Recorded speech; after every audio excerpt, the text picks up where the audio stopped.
Ili ushe kusikia kisa cha huyu mshikaji ambaye alikuwa akiwachukua bodaboda, yani anakuchukua bodaboda na kupeleka msituni, alafu baadaye anakuwa na kuchukua pikipiki yako na kuondoka nayo na kwenda kuuza, wakati huo ameacha maiti ikiwa inazagaa huko misituni. Unajua hichi kisa? Rewind.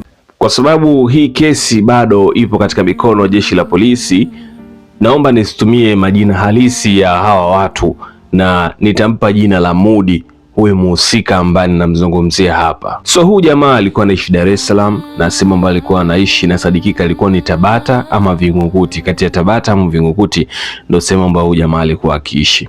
Huyu jamaa alikuwa ni mtu wa watu, ni alikuwa fundi magari maarufu kama wanaita mafundi garage hawa. Alikuwa ni fundi magari, fundi wa pikipiki, alikuwa ni maarufu sana. Ukimkuta katika kazi zake ni mtu ambaye ni mchafu sana kwenye nguo zake kutokana na kazi ambayo anaifanya, lakini ikifika jioni tu huyu jamaa alikuwa anapendeza, anavaa nguo nzuri, na mara nyingi huwa anakwenda katika sehemu ambazo anauza vinywaji vikali ama pombe na kunywa pombe.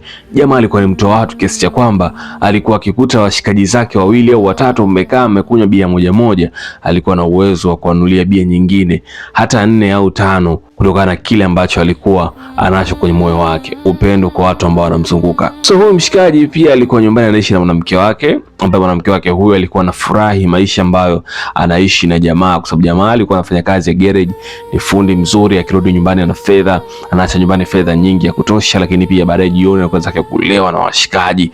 So jamaa alikuwa na maisha fulani ambayo yamenyooka na yanamuendea. Kitu ambacho watu walikuwa wanajiuliza, mbona kazi ambayo anaifanya ni kazi ambayo hairuhusu yeye kuwa na kipato kiasi hiki, ikizingatiwa pia huyu jamaa alikuwa anaishi ukweni, haishi nyumbani kwake au kwao, bali nyumbani kwa mwanamke wake, sehemu ambayo yeye alikuwa anaishi kama mkwe, lakini alikuwa ni mtu ambaye anategemewa, anapeleka fedha, wanaishi vizuri. Sasa vitu vikawa ni vingi sana kuhusu huyu jamaa. Huyu jamaa anatafutwa na jeshi la polisi kwa kosa la kuiba pikipiki na kufanya mauaji. Yaani alikuwa ni mtu ambaye anafanya mauaji ya watu kwa sababu tu alikuwa na uhitaji wa pikipiki zao. Sasa huyu jamaa alikuwa anafanyaje haya mauaji? Huyu jamaa alikuwa anafanya hivi. Mara nyingi mafundi hawa pikipiki ni watu ambao wanaaminika na madereva pikipiki na madereva magari, wanawaamini sana, wanawapa madili. Ni watu ambao wakipata hitilafu kwa magari au pikipiki wanawapelekea vifaa vyao. So jamaa akawa ni mtu fulani so charming, anafahamika na watu wanamkubali. Akawa ana tabia moja anayoifanya. Akifika kwenye kituo cha bodaboda, akifika sehemu na bodaboda wamekaa pale, labda anataka safari kwenda sehemu fulani, labda anatoa shilingi 3000. Bwana, mimi nahitaji kwenda labda Mikocheni na shilingi 5000. Jamaa anataka kusema okay, kwa sababu labda Mikocheni ni shilingi 4000, ila wewe mimi na 5000. Ukimpakiza kwenye pikipiki yako, anaanza kupigisha stories za vifaa vya pikipiki, kwa sababu of course anavijua vizuri na ni fundi. Wewe ukishajua kama huyu jamaa ni fundi, of course utakuwa na ukaribu na story. Unajua bodaboda anapenda story. So labda hii bwana injini yake ya moto sana hivi siku hizi. Ukienda sehemu fulani kuzipata injini kama hizi utateseka sana. Okay vitu fulani. So bodaboda anapenda sana stories. Yenyewe mnajua mkikana bodaboda anapiga story kama uwasikii, lakini bado wanaongea tu. Mwisho siku afika safari yake, kama ni safari ya shilingi 4000 anampa 5000. Mwanangu chukua namba yangu ya simu hii hapa hii, alafu baadaye tutawasiliana. Hata kama niko na safari nyingine au nifuate huko fresh. Jamaa anaenda kwenye mishindo yake, baadaye mshikilo bodaboda, njoo nifuate mwanangu.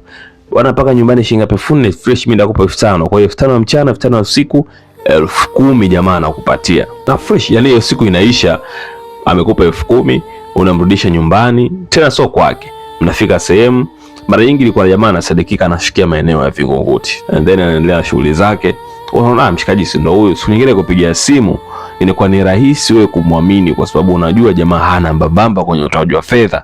Safari yako anakupeleka vizuri, na mwisho wa siku sasampa inatoka vizuri. Sasa hiki ndicho ambacho kilikuwa kinawaponza madereva wengi wa bodaboda, kwa sababu alikuwa akimwamini huyu jamaa ni fundi pikipiki, ni fundi magari, anaaminika na madereva wengi, so hawezi kufanya kitendo chochote cha ajabu.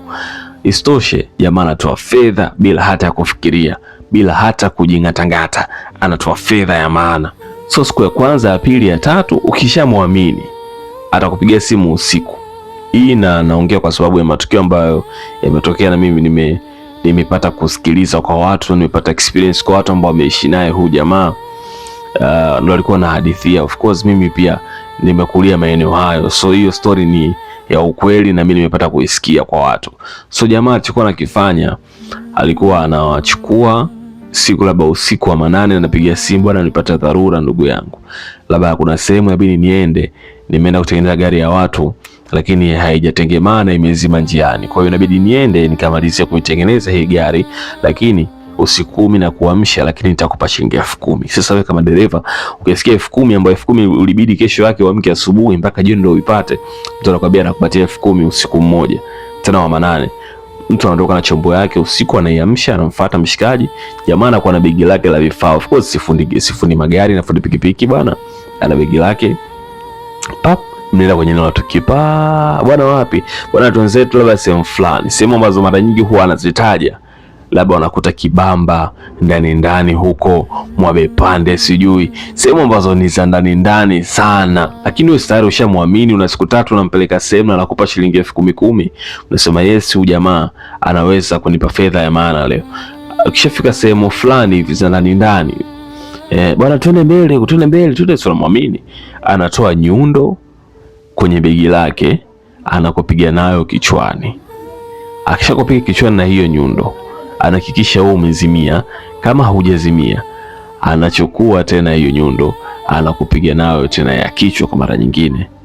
Akishapiga nayo ya kichwa, anahakikisha umekufa. Ukishakufa, anachukua pikipiki yako, anakuacha ukiwa umelala pale chini na kuondoka na pikipiki yako, anaenda kuhifadhi sehemu.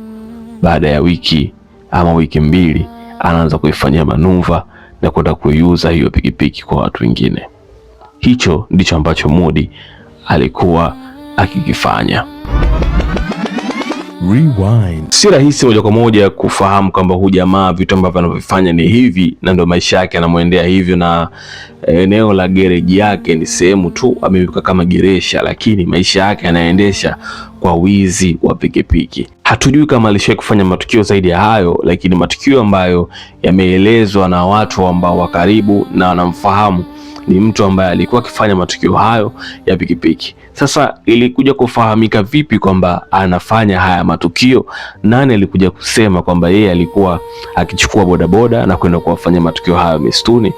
Well, siku za mwizi ni 40. Siku moja huyu Mudi alikuwa amefanya shughuli zake asubuhi za ufundi magari na pikipiki, and then jioni akawa na lengo la kufanya tukio lake lile kama ambavyo huwa anafanya.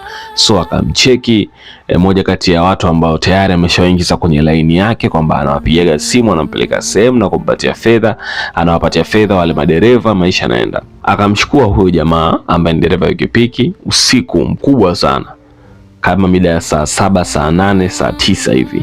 Akamchukua dereva, safari kaanza.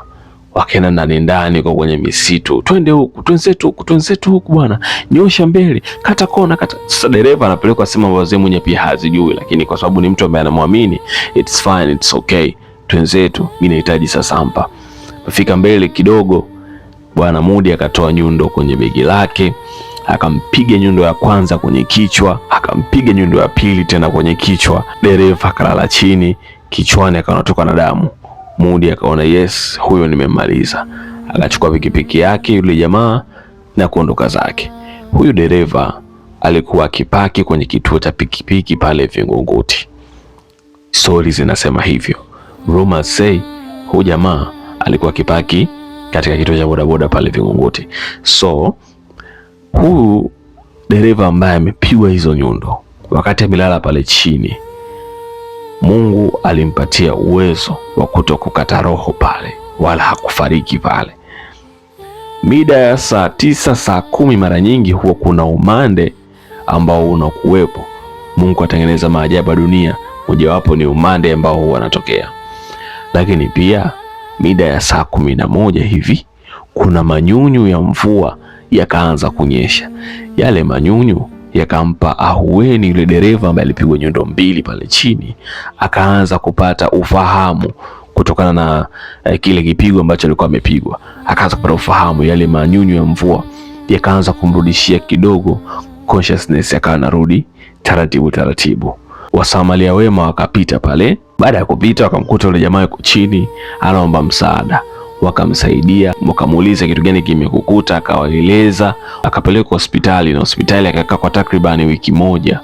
Ile wiki moja wakati yuko hospitali pale, akaomba ushirikiano wa jeshi la polisi na akawaelezea A to Z 1 mpaka 10 kuhusiana na tukio ambalo yeye limemkuta.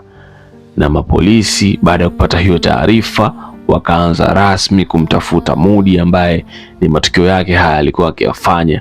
Mudi akaanza kutafutwa, lakini sasa binadamu tupo tofauti, kwa sababu alikuwa ni mtu wa watu, ni mtu ambaye alikuwa watu wanamkubali. Wengine hawakuamini matukio yake kwamba haya ni matukio ambayo Mudi ameyafanya. Mudi akatonywa na baadhi ya watu, okay, mapolisi wanakutafuta. So Mudi kwa haraka akachukua mizigo yake na kukimbia. Madereva bodaboda baada ya kusikia hizi taarifa pia nao kwa kuungana wakaanza kumtafuta Mudi kokote alipo mpaka kufika nyumbani kwake, kuanza vitisho kwa baadhi ya watu kama tunamhitaji huyu jamaa kwa sababu ni mwizi, lakini pia ni muuaji, hatujui ni idadi ya watu wangapi ameshawaua kutokana na matukio kama haya ambayo alikuwa akiyafanya. Lakini mpaka sasa hivi ninavyozungumza na wewe, tukio hili ni takriban miaka 10 au 12 na Mudi hajakamatwa na hawajui Mudi yupo wapi. So jeshi la polisi linaendelea kumtafuta huyu Mudi popote alipo. Tahadhari, jina ama picha ambazo nimezitumia hazina mahusiano yoyote na wahusika ama watuhumiwa ambao wanahusishwa kwenye tukio hili. Hii ni Rewind.